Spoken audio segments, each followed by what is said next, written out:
პირველ რიგში ყველას დიდი მადლობა, ვინც წერთ სხვადასხვა სოციალურ ქსელებში, Instagram-ზე, Facebook-ზე.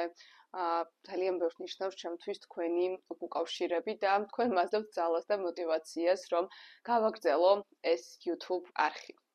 მოგესალმებით ყველას, მე მარიამ დულსკიენე ვარ. ეს ჩემი YouTube არხია, სადაც ფიქრების მართვის ხელოვნებაზე საუბრობთ. არ დაგავიწყდეთ ჩემი არხის გამოწერა და თუ ეს ვიდეო თქვენთვის რელევანტური იქნება, აუცილებლად მოიწონეთ და დამიტოვეთ ქვემოთ კომენტარი.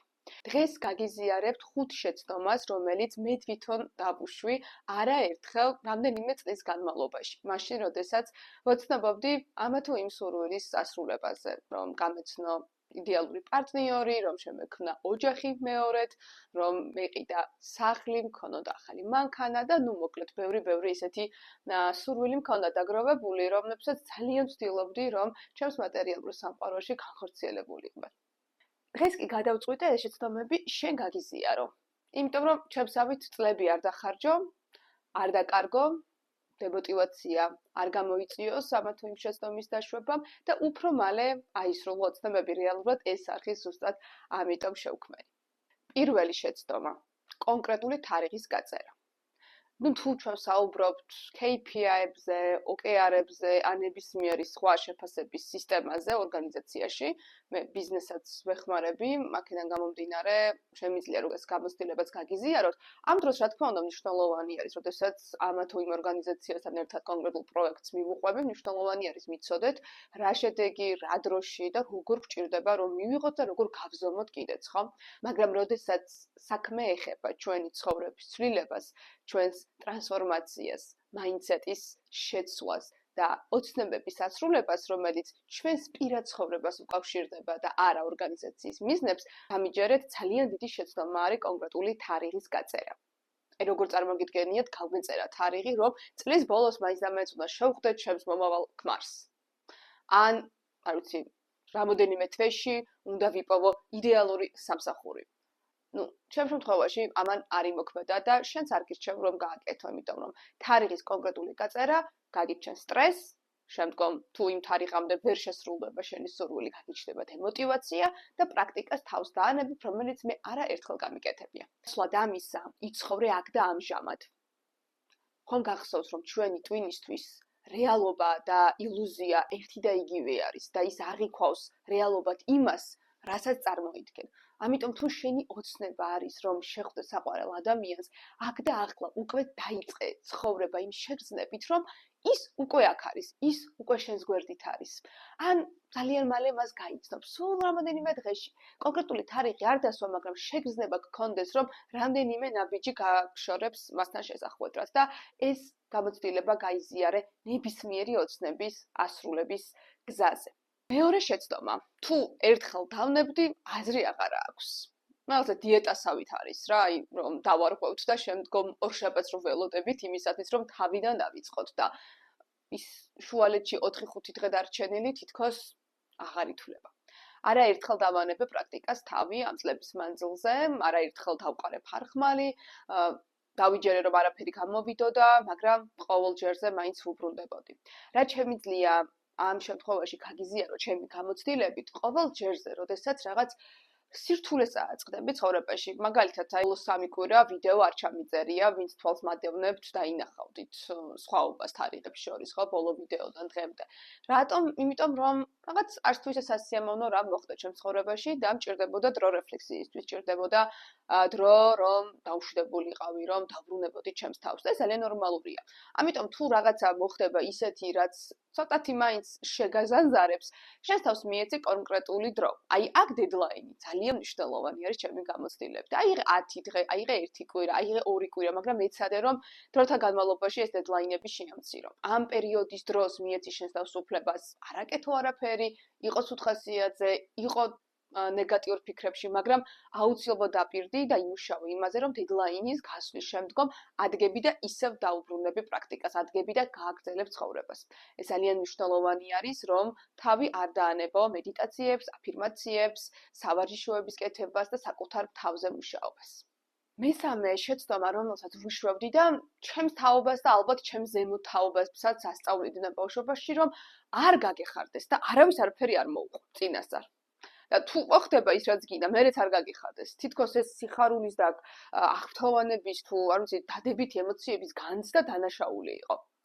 ეს კიდევ ერთი ძალიან ცივი სტერეოტიპი არის სამწუხაროდ, რომელიც დღეს ჯერ კიდევ გუშლის ხოვრებაში ხელს და ჩემი გამოცდილებით შემიძლია გითხრა, რომ ეს არ მუშაობს. პირიქით, რაც უფრო მეტ ადამიანს გაუზიარებს შენ სურვილებს, რაც უფრო მეტჯერ იტყვი იმას, თუ რას გინდა რომ მიაღწიო, მით უფრო დარწმუნებული იქნები შენ თავში, რომ ამას ნამდვილად იმსახურებ და ადრე თუ გვიან კონკრეტულ დროს, ყველაზე საუკეთესო პერიოდში, რომელსაც სამყარო შენთვის შეარჩევს, ეს ოცნება აგიხდება.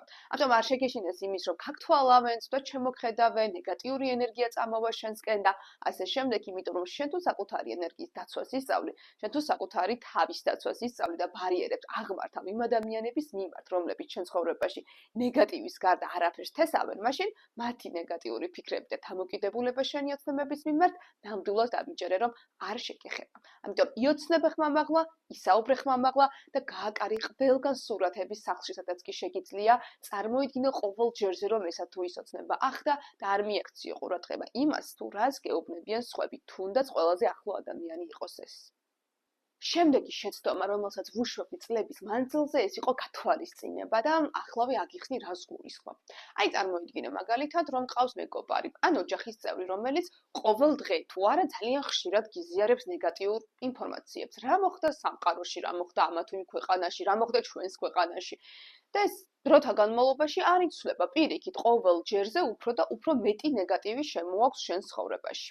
გათვალისწინება თქვი, რატომ? იმიტომ რომ ხშირად ვითვალისწინებთ ერთმანეთს, ხო? ნუ მირეკავს, მეუბნება, ან ახლობელი მიყვება რაღაც ისტორიას, ან ოჯახის წევრი მიზიარებს, რა ინფორმაციას გაეცნო საინფორმაციო გადაცემაში. ხო, უნდა გავითვალისწინო და მოусმინო.